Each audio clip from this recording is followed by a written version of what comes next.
Thank you for tuning into Beastwatch News Brief at the most current and comprehensive Bible prophecy website on the internet, beastwatchnews.com. All Bible prophecy news, all the time. Stay tuned for news. Today's scripture reading is Psalm 62:5. My soul, wait you only upon God, for my expectation is from Him. The Egyptian crisis is impinging on Israel today. Egypt is massing tanks along the Gaza border as the coup fears grow there. Egypt's military has ordered a large number of tanks to the Sinai Peninsula along the border with Gaza Strip, a move which locals say is unprecedented in recent memory. Under Egypt's treaty with Israel, Egypt is obliged to coordinate any military operations in Sinai with Israel's government, but it is unclear if this actually has happened. And the speculation is that the deployment aims to prevent Hamas from aiding Egypt's civilian government. That makes the timing of the deployment particularly grim, as the military is openly threatening to launch a coup within the next 48 hours if Mohammed MORSIE doesn't placate the opposition protesters taking to the streets in Cairo today. In fact, the Egyptian army issued an ultimatum to MORSIE today, saying that he has 48 hours to solve this crisis. But Barack Obama and Chief of U.S. General Staff General Martin Dempsey have intervened in the Egyptian crisis early today in an attempt to save the besieged President Mohammed MORSIE and his Muslim Brotherhood. Obama called the Egyptian president, and General Dempsey phoned the Chief of Staff of Egypt, which is General Sadki Sobri, hoping to defuse the three-way crisis between the regime, the army, and the protest movement before it gets out of hand. The crash of MORSIE's presidents could seriously undermine the objectives of the Arab revolt pursued by the Obama administration as the archstone of his Middle East policy. But MORSIE has rejected the army's 48-hour ultimatum, and with MORSIE losing his grip on Egypt, the Muslim Brotherhood is now preparing its own defense force. In other Israel news, John Kerry is said to have proposed a new peace proposal to the Palestinians. According to this report, John Kerry made this new proposal in order to get them back to the negotiating table with Israel. This is being reported in Haaretz Daily on Monday. The contents of the proposal are vague, according to the report, but it appears to include a list of gestures Israel is willing to make before resuming the peace process and a set of principles on which the talks would be based. Kerry presented that proposal when meeting with Mahmoud Abbas on Sunday, according to this report. Arakat is, though, denying the news regarding this new proposal, but no one is sure how Arakat would know one way or the other, because in the news today, apparently Abbas has been keeping his officials in the dark.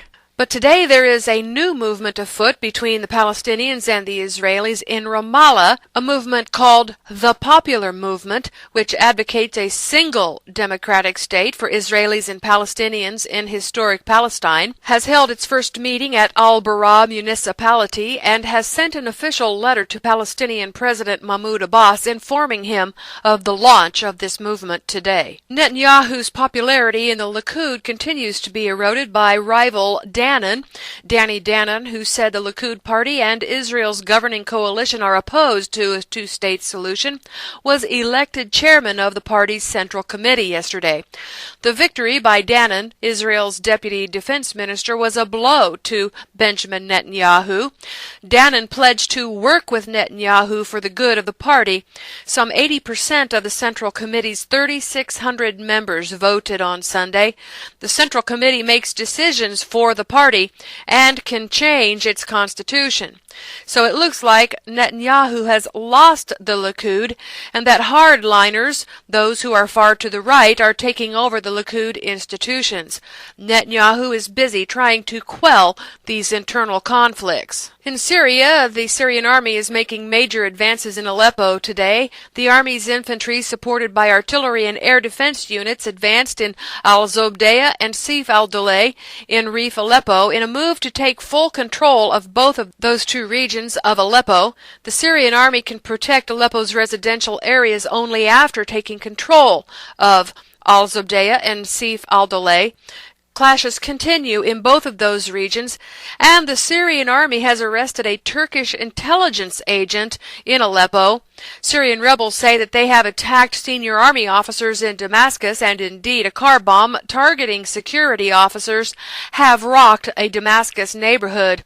Syrian rebels say they are targeting Aleppo Shiite villages in retaliation for the Syrian army trying to take back Aleppo from them. Meanwhile, Syria's neighbors Iraq, Jordan, and Turkey have blocked thousands who are trying to flee from the violence in Syria. China and Russia are joining each other for the largest ever naval drills to be held between them. Underlying these naval drills is the deepening ties between the former Cold War rivals, along with Beijing's desire for closer links with regional militaries.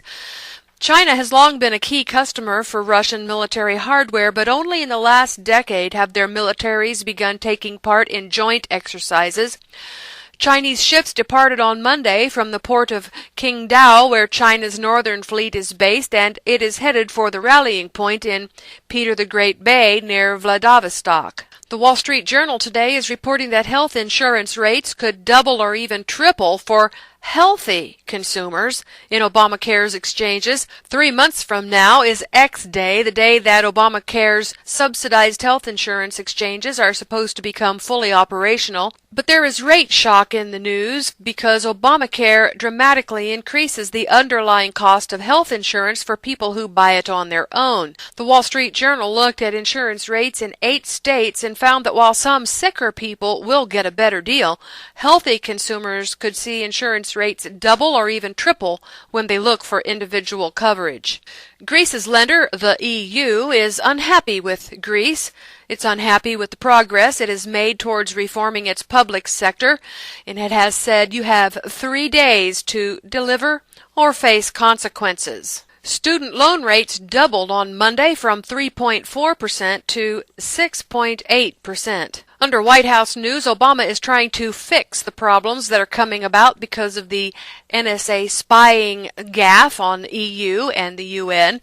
He is seeking to limit the damage from the growing transatlantic espionage row after Germany and France denounced the major snooping activities of the U.S. agencies and warned of a possible delay in the launch next week of ambitious free trade talks between Europe and the U.S.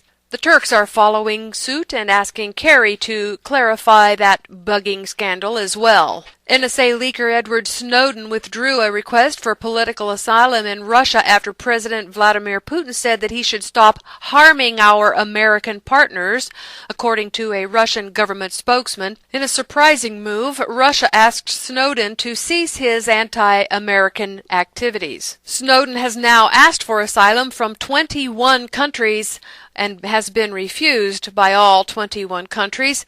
He's now trying to go to Venezuela. No one knows whether or not Venezuela will accept Snowden's offer of asylum. An Ohio law enforcement agency's decision to use fake drug checkpoints to search drivers and their cars for drugs has some residents wondering if it could violate the Fourth Amendment against unlawful searches and seizures. Police in the Cleveland suburb of Mayfield Heights recently posted large yellow signs along Interstate 271 that warned drivers that there was a drug checkpoint ahead, to be prepared to stop, and that there was a drug-sniffing police dog in use.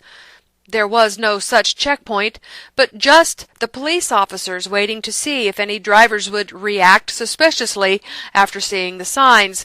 And when drivers tried to turn around, they were pulled over by the police. There is a new beekeeping crisis in Canada. Local beekeepers are finding millions of their bees dead just after corn was planted there in the last few weeks. 6.1 magnitude earthquake struck Indonesia yesterday. 3 were dead and scores were injured. The worst hit area was the district of Bener Maria, where the quake caused a landslide that killed a man and left his wife and a young boy missing. Dozens of people were injured and are being treated at 3 hospitals. And that wildfire blaze in Arizona that killed 19 firefighters has now swelled to take over 8,400 acres. An Italian scientist says that he has paved the way for human head transplants. Sergio Canavero says that he has improved on a procedure that was unsuccessful previously in animal experiments. In what sounds like a science fiction novel come to life, One scientist says he is close to being able to affix one person's head to another human body. Canavero believes that he will successfully complete the first human head transplant in history, which could lead to solutions for those suffering from muscular dystrophy or tetraplegics with widespread organ failure, but could also cause suffering to those who want to keep their bodies and not be killed so that someone can have a body. Human trafficking just took on a whole new meaning. This is Beastwatch News Daily Update. See these and other stories at beastwatchnews.com. Bible prophecy news every day except Shabbat.